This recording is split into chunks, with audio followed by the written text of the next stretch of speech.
It represents the voice of Satan.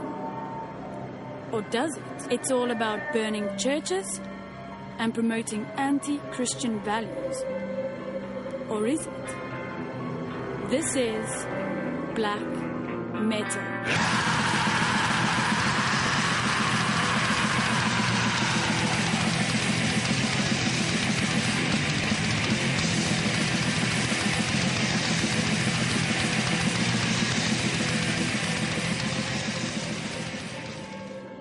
Over the next hour, we shall be dispelling the myths and getting to the truth about black metal, a global phenomenon that moshes on the dark side, but also features some of the most enlightened musicians of the 21st century.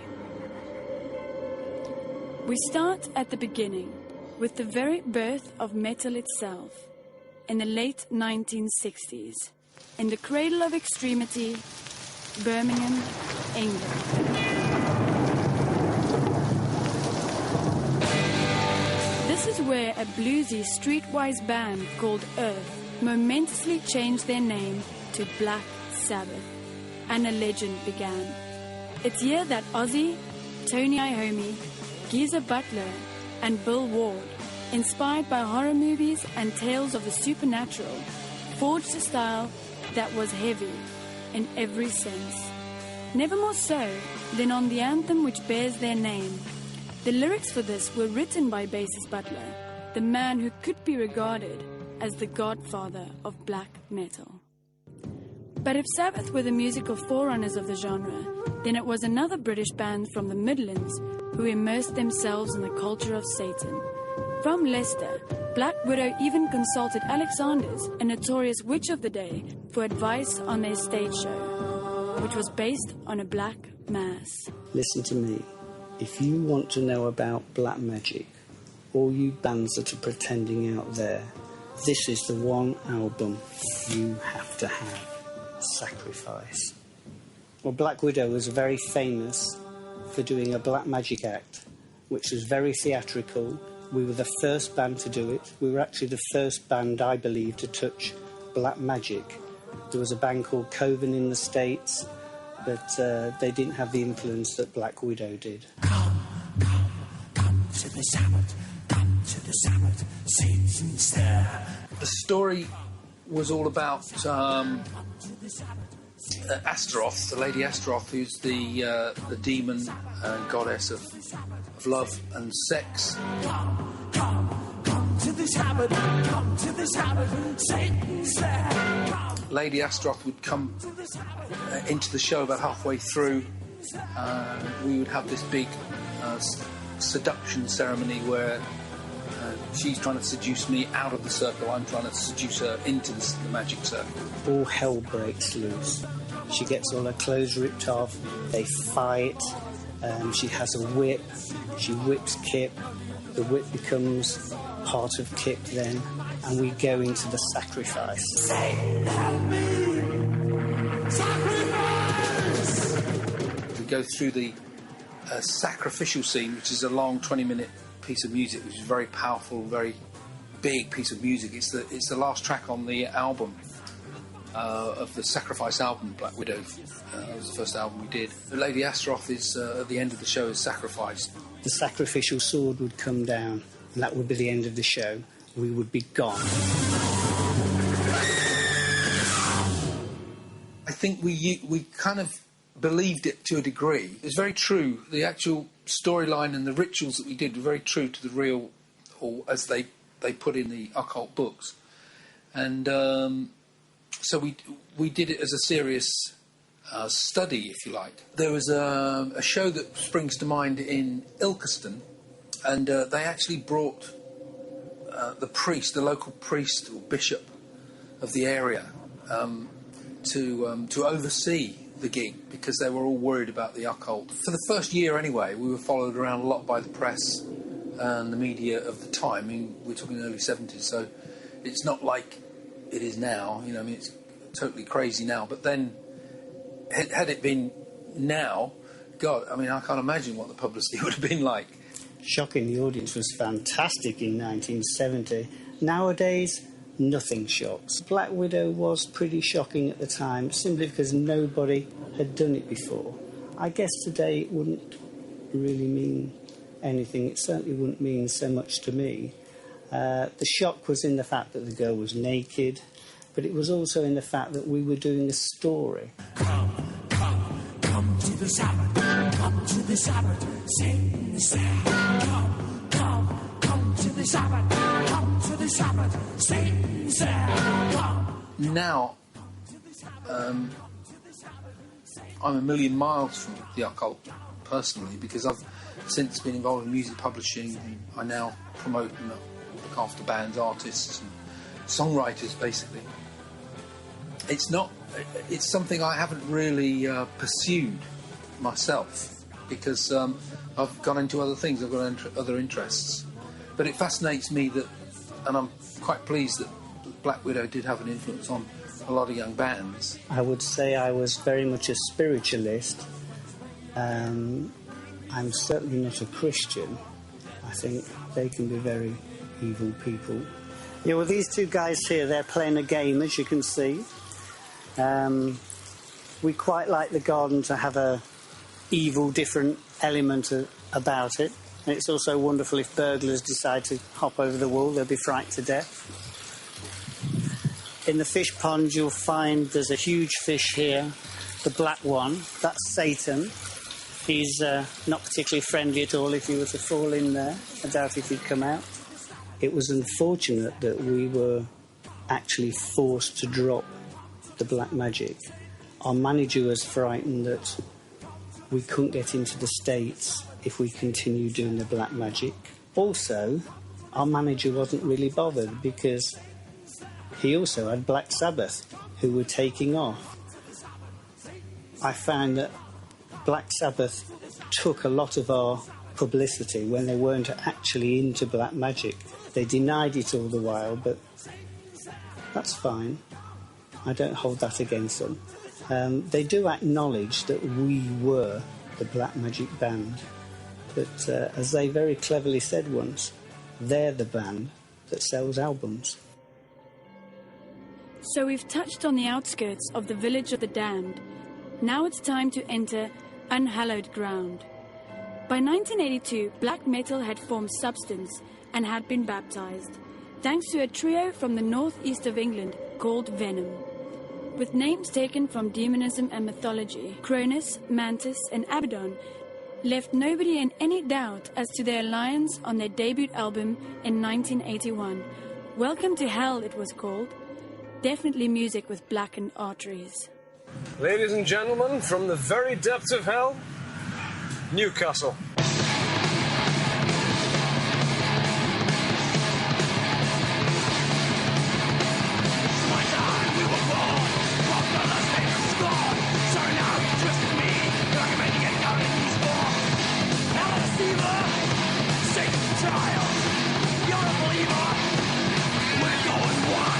This is where black metal originated, this is where Venom originated, this is where I still live.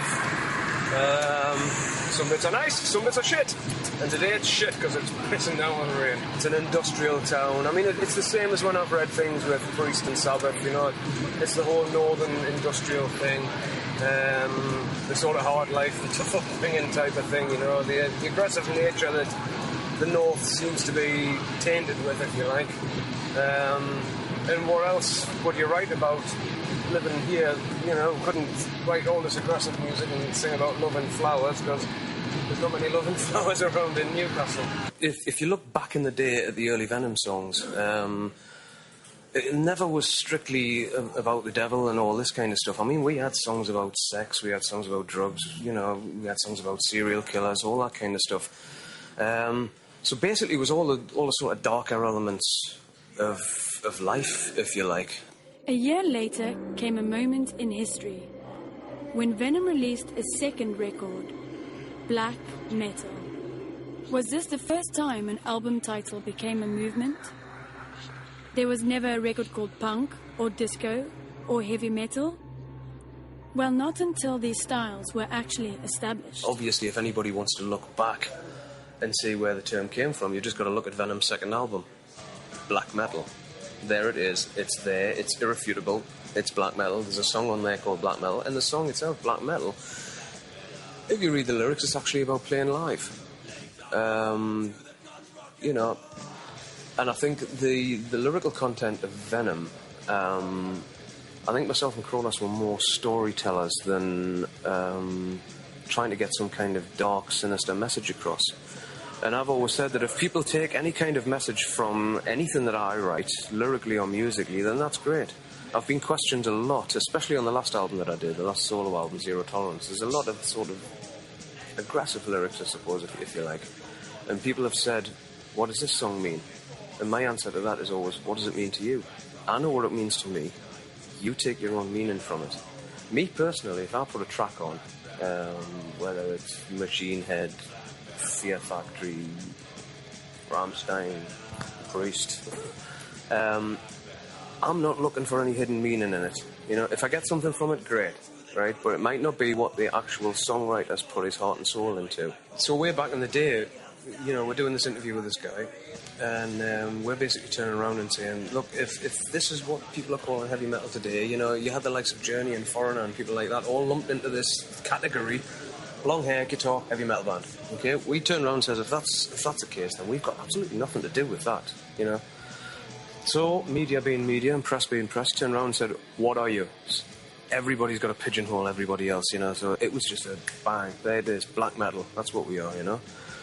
And I think at the time it was more, for me, and I think the other guys will probably agree with this, I think it was more a statement of individuality and alienation to take us away from that, because there was a great scene in the Northeast at the time, music, very, very prevalent with the new wave of British heavy metal and all that. There was a lot of good metal bands around, rock bands, this, that and the other.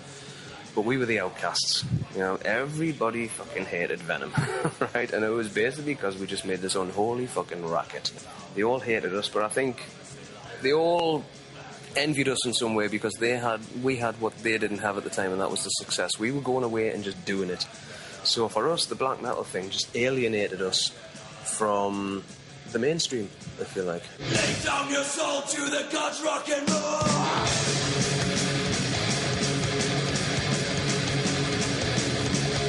I think the basic thing is that the three original members of the band always had an interest in the darker side of things, whether it be novels, the occult itself, or horror movies. I mean, I've always have been and always will be a big horror movie fan. I was brought up on that kind of stuff by my grandfather, really, who would let me sit up and watch all the late night horror movies when I used to stay down at his house. So there has always been that interest there. And it was just basically a wish to take things a step further than any other band had taken it. The arrival of Venom is the point at which black metal became something other than Jimi Hendrix or Phil Lynott. And over the next few years, others played a role in developing the art. From Switzerland, Hellhammer introduced the early form of extreme makeup before becoming Celtic Frost and taking the dark arts into more experimental areas. In Sweden, Bathory were fleshing out death metal while adding their own pagan touches. Meanwhile, in Denmark, Merciful Fate were openly worshipping Satan, while at least frontman King Diamond was doing so. In Britain, young thrash band Sabbat were exploring ancient beliefs and religions that predated both the concept of Christianity and Satanism as we know them. And the influence of paganism on black metal is often undervalued, but through Sabbat, it had a major impact on the growing phenomenon.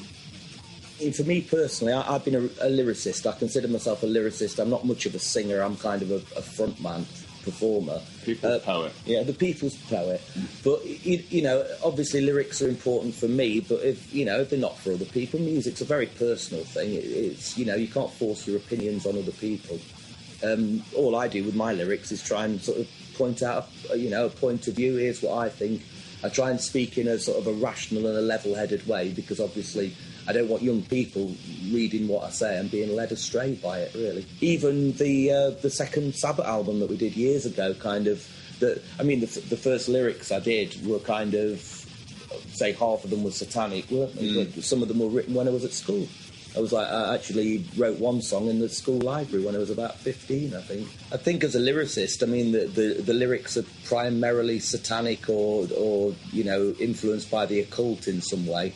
which a lot of the time the lyrics can be quite intelligent, because anybody who can be bothered to read a book on the occult, obviously, you know, has read a book, which is a starting point, which I'm sure a lot of, you know, fans of modern pop music don't actually bother to read books, do they? On the musical side, it's, you know, to me, it's kind of like, you know, the thrash thing that was out in the late 80s, the way the whole thrash movement sort of went, and then, you know, you started getting... That was like a more extreme version of the Judas Priest and Maidens with like the twin guitar harmonies, and everything got a bit faster and a bit more aggressive. And then, you know, all the black metal and death metal side of things, is that taken to another extreme now? It's always, you know, kids are trying to get one better, aren't they? You know, and that to me is the way the music went, with the speed and the intensity of it. Well, from what I know about Satanism, it isn't actually, you know, it doesn't say let's go out and kill people or anything like that. It's basically looking on the world with a kind of an altruistic viewpoint, or whatever. Is that the right word? Like, sort of very selfish, looking after yourself. If you read the Satanic Bible, it's nothing to do with sacrifice. It's kind of, I think Satanism's come as kind of a sort of a rebellion against the orthodox Christianity that's been forced on people in the Western world. As I started to read more, I realised that, you know, in a lot of ways, Satan and the devil was just kind of a bogeyman invented by the Christians as a threat to people who didn't follow their laws and their wishes. I then started to look more into the old religion of Europe, and which is something people have believed for tens of thousands of years, and what's painted on cave walls, and that's sort of where my kind of personal beliefs lie, really. We have now looked at how bands such as Black Sabbath, Black Widow, Venom and Sabbat got inspiration for their music from the occult and alternative religions. But none of these bands were actually black metal bands. Well, at least not by today's standards. They were all heavy metal at a time when many of the subdivisions we take for granted today were unknown. In fact, it was the onset of thrash in the mid-1980s, thanks to American bands such as Metallica, Slayer, Possessed and Testament, that was to provide the spark of extreme metal to be accepted as more than mere noise. Magazines like Metal Forces and Mega Metal Kerrang in the UK were founded specifically to give detailed respect and exposure to an underground force which was gathering pace. And as more and more bands were given the chance to publicly talk, so the terms death metal, speed metal and punk metal became part of the fans' vocabulary. We were witnessing something else. For the first time in the history of metal, there was a demand among fans and bands to become ever more extreme. Then came Slayer. Surely nothing could go further. But then Napalm Death introduced us to grind. And when the 1980s closed up shop, black metal truly arrived. But the most important thing about black metal is the atmosphere. It has a very, very potent atmosphere, and that is the first thing that really defines black metal when it first came out. It's the devilish music. I think that black metal is more defined, like I say, about atmosphere and attitude and who's into it, really. It's all rock and roll to me. It's fucking rock and roll, that's what it is. Black metal is all about creating the most hateful, gruesome and almost cheap sound there is. And it's very much made to be cult music. It's in kind of an indefinable sense of the other, but also mixed in with a very sense of the negative aspects of humanity as well, and finding a route through that to something not spiritual, but just something beyond yourself, and finding a link between, you know, the most negative aspects of yourself and the beyond. It isn't necessarily about Satanism, but it kind of goes without saying that it deals with dark subjects and not politics. You know, it's much more spiritual than death metal, which is close in many ways, but more disharmonic musically and lyrically. We're not supposed to attract a huge audience through like the original necro black metal sound, and I think that's the biggest difference between death metal and black metal, is that death metal is designed to attract listeners. Black metal is necessarily not. It really started in Norway, a country with no real metal tradition. The occasional band, such as TNT and Trash, made minor ripples, but nothing to suggest that this would become a seething hotbed for darkly underground metal.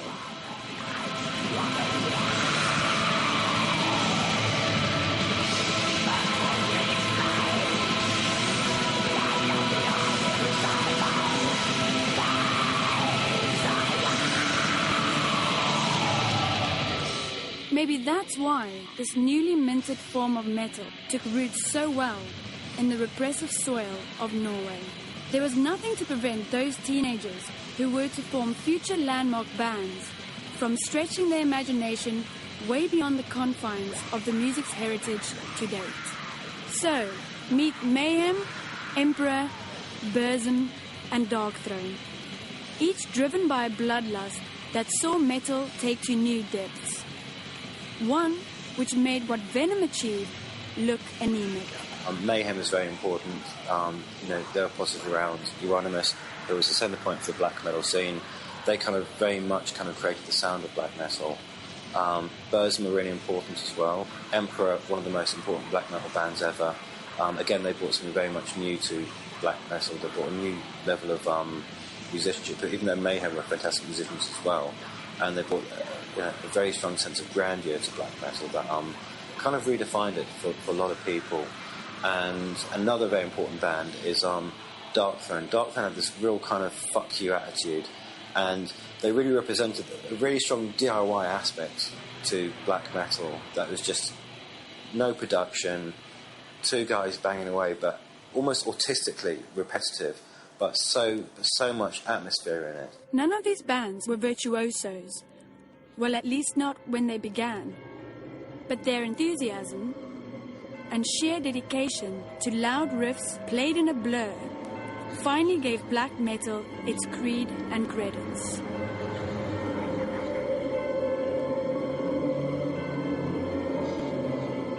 The lyrics were misanthropic, satanic, filled with a hate principally fueled by teenage frustration.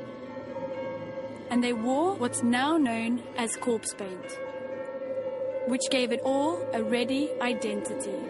What is corpse paint? Think Kiss inspired by gore movies, and you'll get the idea.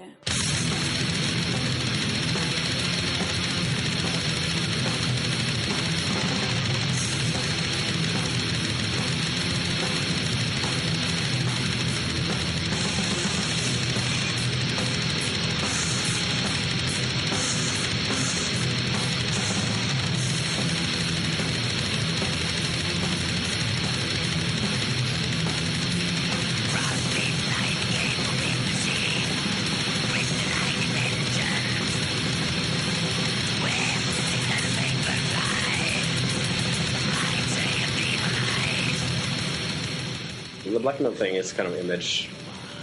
You have to keep it like it were in the 90s, I think. Because a lot of bands just take off their corpse paint, but then they lose a lot of crowd.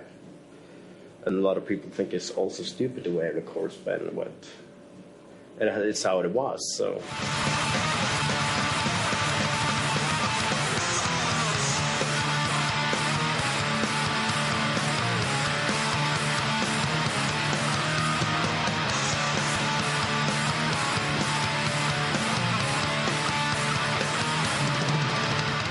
I don't think they're doing it to hide themselves. I think it's a mixture of many different things. I think on one level it's empty theatrics in the way that you can say with a band like Kiss. On the other hand, black metal has well proven that a lot of the things that other bands would do just for show, they do take very seriously. I still think the corpse paint is very important. It does give people an identity. On top of which, I think masks are a very good medium for bringing something out of yourself. It gives it an image, it gives it an identity. I mean, if you see a band and they've got corpse paint on, it's undeniable. It's going to be black metal, isn't it? It's as simple as that. I find it's like sort of like stage makeup. When you're on a stage and you're trying to make an eye connection with people in the crowd, it obviously helps. You know, it's like with Cradle of Filth with the contact lenses, and I think they're great. It's just that it is more exciting. It's more ambivalent. It's bordering on the dark side, you know.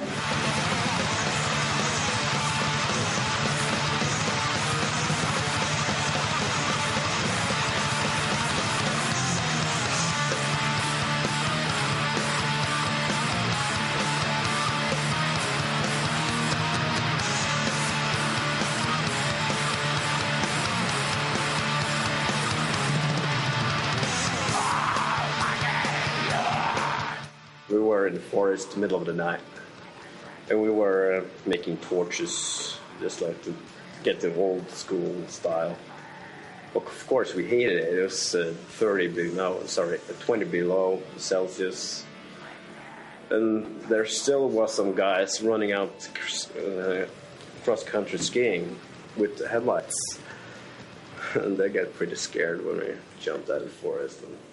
It is akin to demonic possession in some ways, I think. They sort of voluntarily become these demons. It's interesting, but it's also it can also be just theatrics, just something that looks good on stage. They want to look evil. The makeup was complemented by stage gear, which was more than the bullet belts and leather of the past.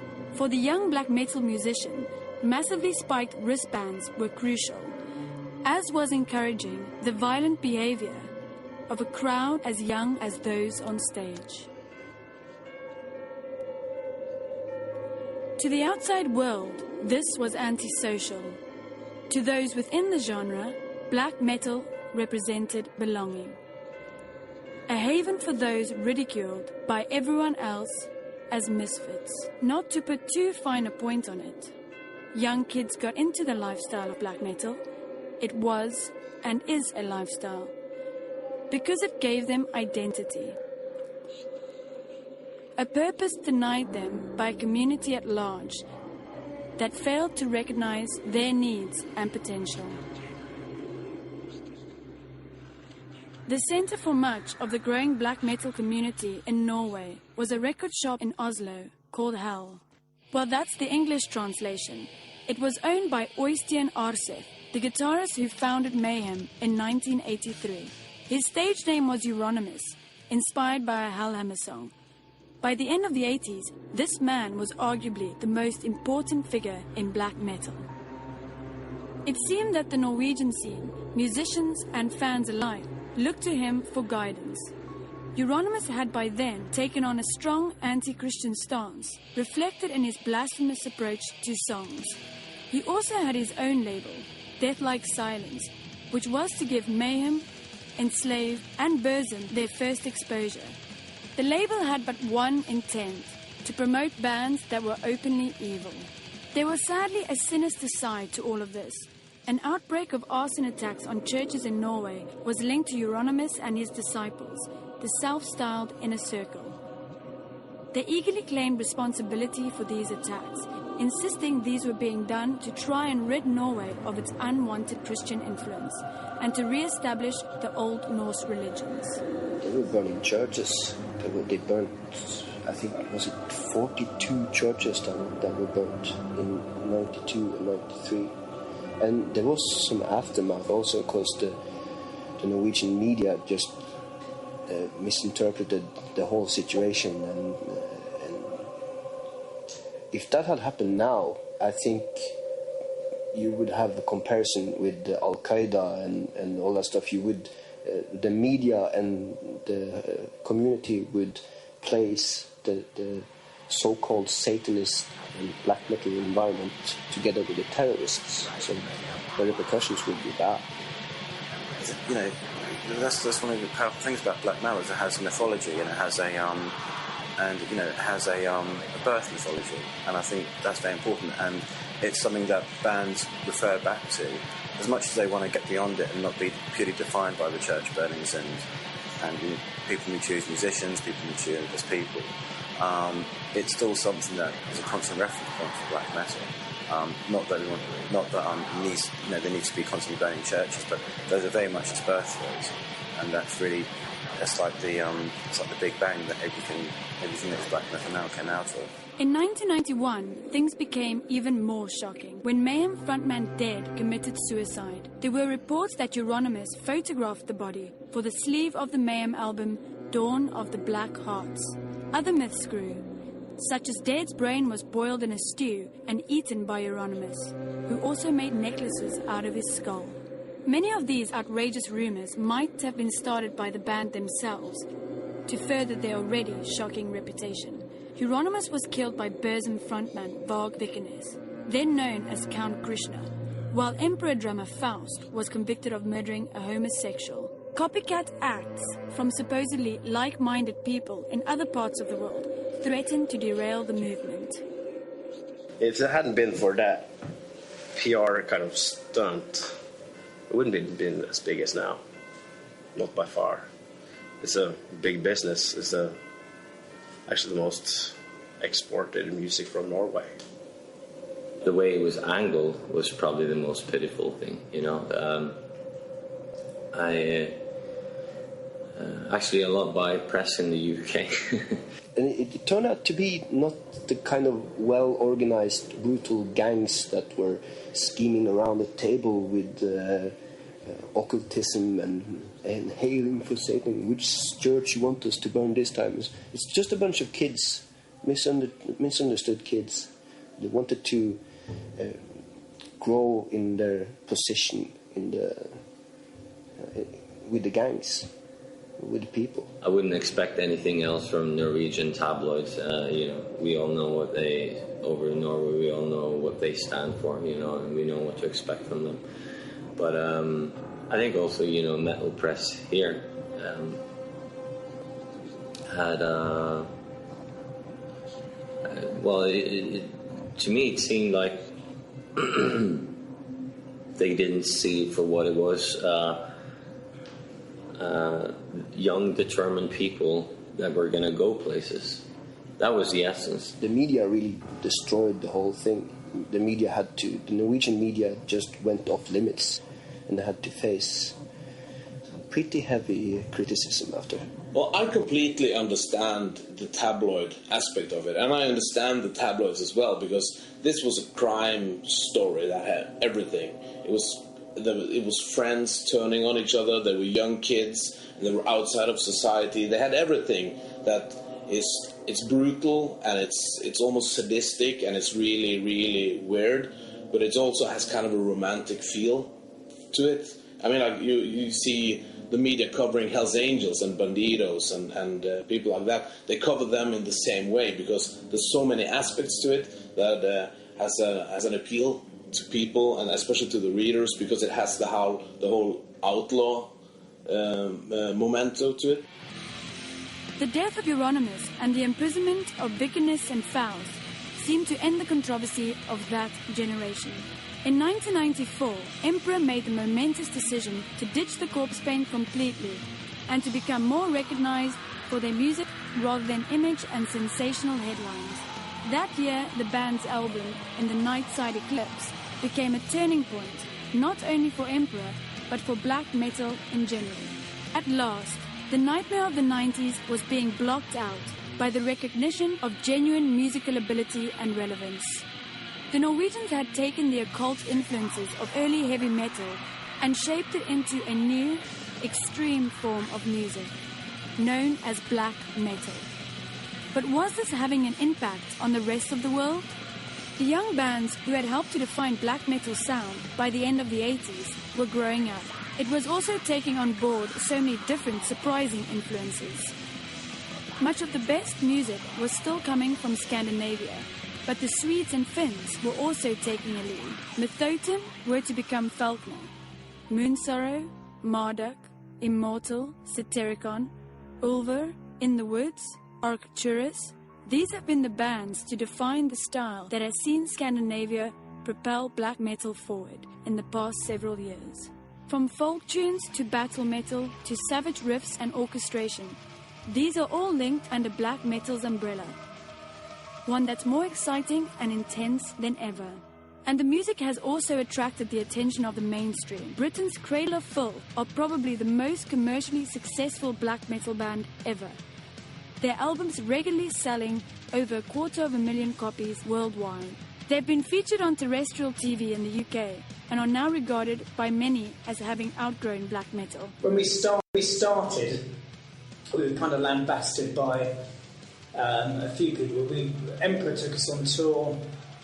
I would make good friends of Immortal and Mayhem and stuff like that. But then after that, it was always a divide. It was always that sort of... we're from England, we're from Scandinavia, there's a huge tract of water that divides us, we don't really care what happens to you lot.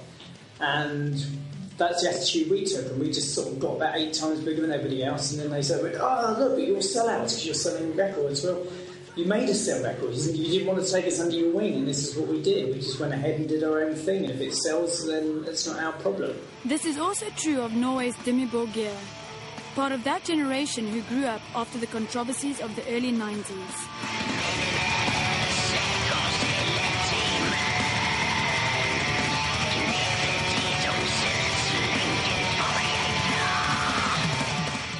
Nowadays it's all about the music. You know, if people want to still use the term black metal, then yeah, it's fine with me. But you know, I know and we know that we're so much more than just that term. You know. Back in the days, you know, the musical abilities was very low, you know, for most bands.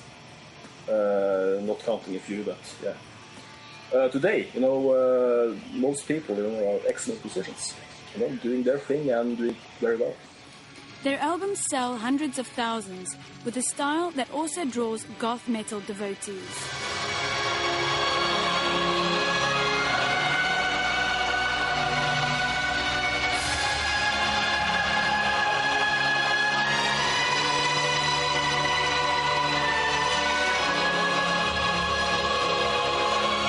For the most part, I think people have just moved on. You know, you can always get like a comment here and there, but you know, I don't think people pay too much attention anymore. Yeah, take the States for instance. They don't shit about that stuff when we play on Nosfest and stuff. They just like the music and yeah, so it's a part of the history, and you know, it is the history. But I mean, people don't tend to, you know, dig too much in history. They just move on. You know.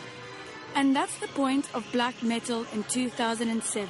Nearly a quarter of a century since Venom invented the term, and over 15 years since the Norwegians gave it focus. The music has never been more diverse, nor as globally popular. The bigger metal labels, such as Roadrunner and Nuclear Blast, are also more prepared than ever to sign up the promising bands, thereby ensuring a greater exposure. And the grassroots are still well served by smaller labels who encourage and nurture young talent. Labels such as Moonfog, run by Satyr of Satyricon. It makes me able to understand that many of the things that are put forward to me by a record company that I might not like, I might be able to understand it and still dislike it. I understand because I know what their situation is, and I've been there myself with Moonfog. Whilst other times I know that also, having been sort of so long at the other side of the table, that sometimes record labels have, you know, a habit of sort of setting limitations as to how far they can reach with what they do, and it gives me the opportunity to, try at least in a subtle way, lead them in a different direction. Today, black metal isn't localized. It has spread across the world. From France, there is Seth. From Italy, meet Aborum. Poland offer up Behemoth's Throne. From Pakistan, there is Berserker. Durka are Ukrainian. Carpe Tenebrum are from Australia. Cult of Azazel are from America. And Melchish are from the Middle East, but now based in Holland. We personally were singing in French, so this was quite a good thing to do. As for, you know, in your own country, it was quite well received, but abroad wasn't well received, because the sound of the French language doesn't sound too good. It doesn't sound, I would say, harsh enough. We've even got all-girl black metal bands, like Galhammer from Japan and Greece's Astarte.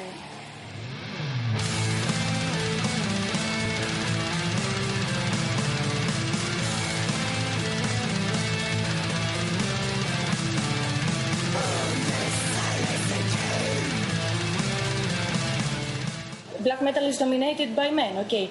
But when a new thing gets into, that creates reactions. Year by year, album by album, we gather this, the attraction. We attract the eye of the fans or media.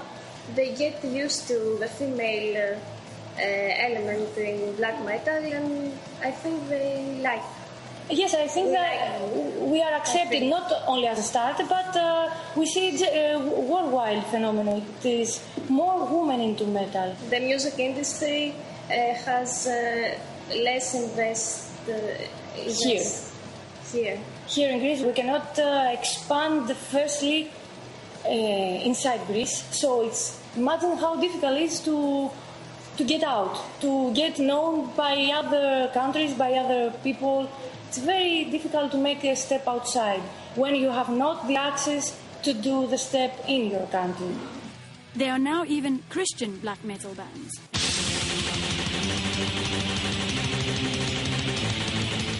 It's really hard to get somebody that likes this music and like to play this music in the scene that kind of have the same point of view in life as we do.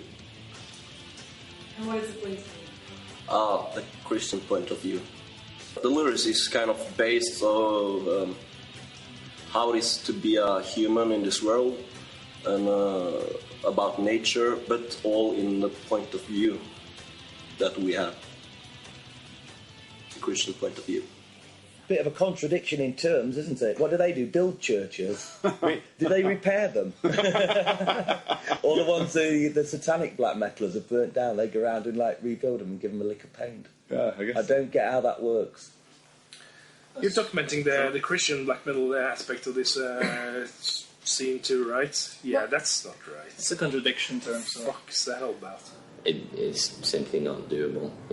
That'd be like the concept of a Formula 1 car with 2 wheels. It's just, it can't be done. But there are bands that try and do it. Yeah, but they're not black metal bands. They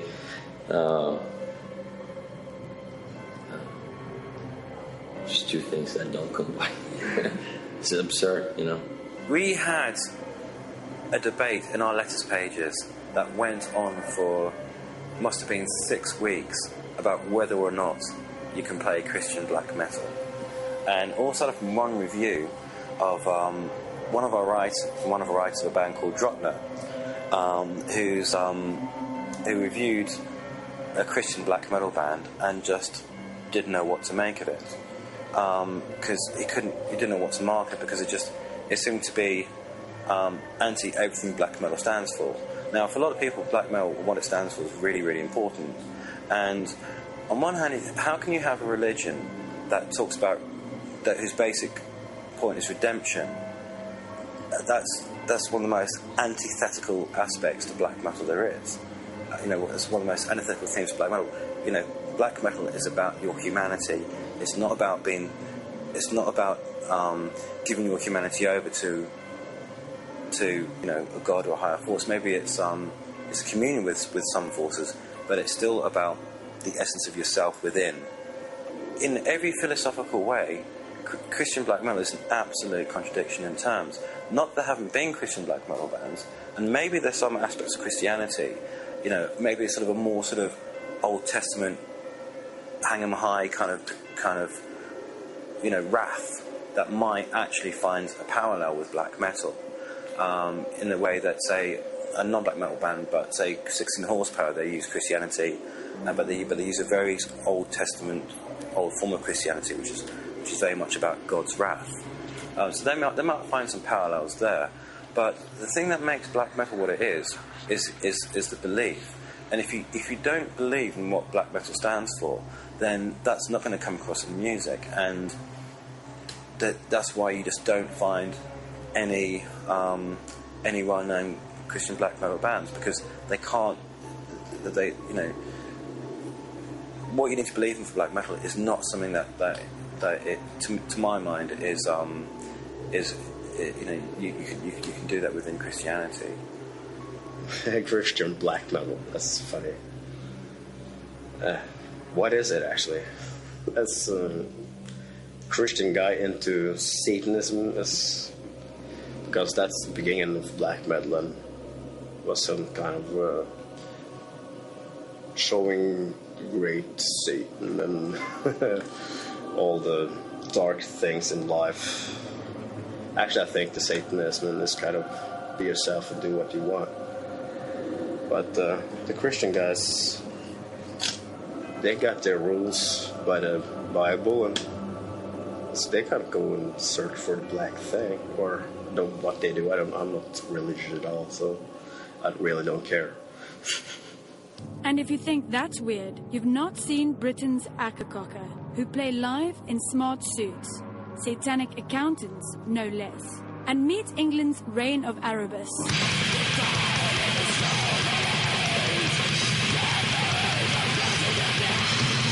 Ultimately, yes, it is the way things are. It was definitely a satanic band, but some people might not recognise that in perhaps the same way that we do. Yeah, no one's going to read my lyrics the same way that I do, which is a big reason for not putting the lyrics into the last album artwork. They'll always be misinterpreted, and they mean more to me than they will to anyone who's reading them. You know, I much prefer people to basically interpret the phonetics, you know, that the vocalist has used. The lyrics are more personal, and for us, if you can make them out, then fine, but we're not going to go to any great effort to make you understand precisely what we're saying, because, you know, it's not the point. We're not there to entertain or educate. We also want our listeners to be the kind of people that will listen harder to a band. We don't have the vocals sky high in the mix. We don't have the lyrics printed out. We don't want you to just put us on in the background and get on with whatever you're trying to get on with. You need to sit down and listen to Reign of Erebus. The English scene could definitely be a lot better. I think one problem is that if you compare it to, say, Scandinavia, where there's a lot of sort of incest, in a sort of cross-pollination of bands and people working together. In this country, unfortunately, people tend to drag each other down, actually, and criticise. Anything that raises its head above water gets criticised. I think that's quite an English characteristic, especially in black metal. And especially since the internet, I think, a band gets any kind of success, even on a demo level, and people start pulling it down. I mean, you could argue that we have the biggest... obviously, we gave birth to Cradle of Filth, who were a black metal band, and they're now the biggest selling extreme metal band, probably. So that's obviously significant. And England also gave birth to the name black metal through Venom, but in terms of good bands, I would say there's not so much to be proud of. I mean, there are good bands. Anal Nathrak, who are pretty much rooted in black metal. Expedition, Woden's Throne, Grave Miasma, Skaldic Curse. Very underground bands with perhaps a record deal, but nothing too big. Reign of Erebus, I'd say, are a very strong UK band who've had a deal. I'm not sure if they have a deal at this point, but they've definitely remained a black metal band while improving on what they had. Dust Defiled, but there's a real underbed of extreme black metal, which is quite I wouldn't say fanatical, but it's definitely true to the origins of the genre, like Extinction, who are basically writing half-hour-long ritual, ambient black metal in the style of the Brompton. So I'd say there is good stuff out there, but in the last 10 years we haven't produced as much as we could have, I think. One band we were very keen to include in this program were Mayhem, one of the most important and controversial bands in black metal history. After months of negotiations, we were granted an interview with vocalist Attila Csihar.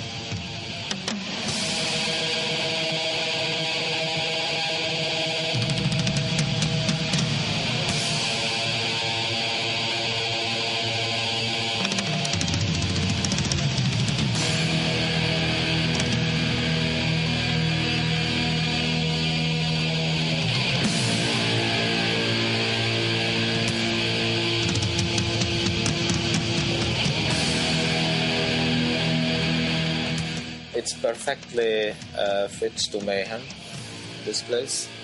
We are here in south of Norway, in a small comuna or village just around. And we are in a mill, an old mill. So Knut, he rebuilt our sound guy here. He's from Arcturus. He's the guitarist in Arcturus too. He has the studio here. He built this, and it's actually amazing, comfortable, easy to work, and we are in the middle of the wood, and there is the river and the water flow, of course, and even he said that there are some certain energy vortex claimed to be around here under the surface of the earth or something, and it's perfectly fits, I think, to us. I see it's just spreading, you know. It's more and more bands and more directions, and it's getting commercial too. So, as I see, you know, a lot of bands trying to be bigger, you know, climb the ladder, you know. Actually, Mayhem, it's not our goal. I think Mayhem is enough big. I mean, it's an extreme metal band. It has certain limits. It would be strange if we would be on charts or anything, and we don't have any. We just do our music, which is actually more and more extreme in my eye, or it's a new aspect again. It's pretty disturbing here or there. It's less melodies. We don't do this rock and roll direction at all. So we will see how it will turn out. We are working on that right now here in the studio. It's nice that it's changing, and in my eyes, they step forward. At least if you look at the music, which is, I think, the most important thing. All the albums has this kind of progression or evolution. For sure, we don't have any intention to copy anything from before or use any elements. We are trying to come up with something new, of course, because that's exciting for us too.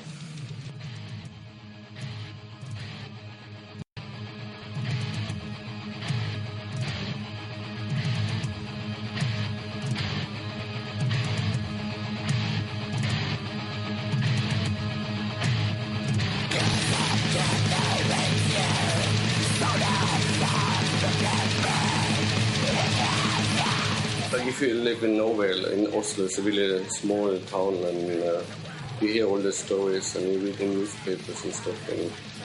And like mid-90s was the first time I read about Mayhem and stuff what was going on.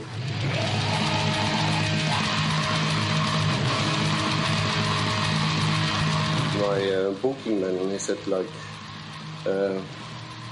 you want to meet Mayhem and maybe want to work on one show in Rockefeller. They really want to have like a microphone stand, something special. So we had a meeting, they liked the stuff, and I did a microphone stand, like 3 meter high, like a totem thing. You know? So they were really pleased, and since this day in black metal scene in Norway. Mayhem is quite tired to get like the same questions all over again in interviews about Euronymous and eating brains and suicides and stuff like this. If someone who's interested in Mayhem don't know the story about it, you know. I mean, read the book, read lots of chaos, you know, read some old interviews and don't ask them about it anymore, because everyone has to move on, you know. I mean, it's really important, the music, what they're doing now, and everyone comes to Norway and asks questions about black metal and where does it come from, and you got like the same images every time, like in the forest, you know, it's dark here, you know. You got people with white faces going around looking like something like monkeys and stuff like this, and you got this cross upside down, you know. So I went in to change this, you know. That's really good to work with Mayhem because they're really open for new stuff and they want to be different, you know. I also don't want to be called Satanist people, because if you believe in God, then you can believe in the devil. But I don't believe in God, then you can't believe in devil, you know. Like, I turn around the cross again, you know, to make it more blasphemous. I want to use church ethics. I mean, this pisses them more off, and you do the other way around.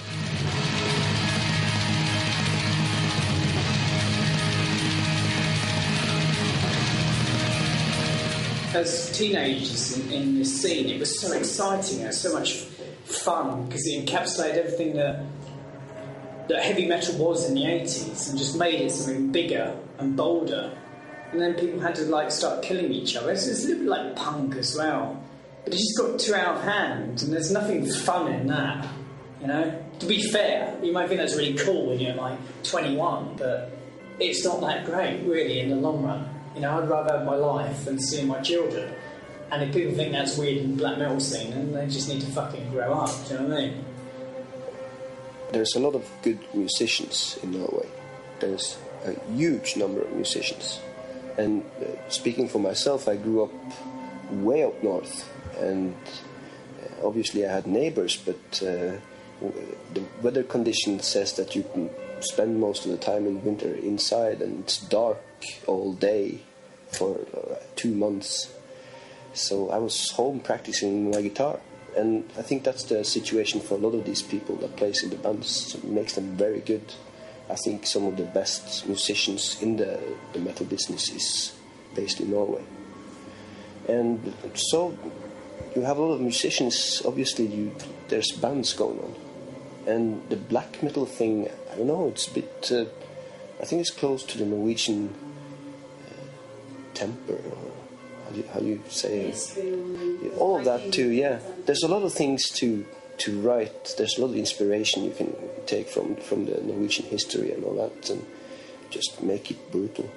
The thing that makes black metal a really most fascinating subgenre of metal for me is a dynamic between two very much opposing wings, which is the original true black metal style and progressive elements. And I think the way they react off each other is really fascinating, because black metal, when it first started out, was actually very avant-garde. It was a very avant-garde music, and some bands have taken the avant-garde element and expanded upon it, and they've become much more progressive.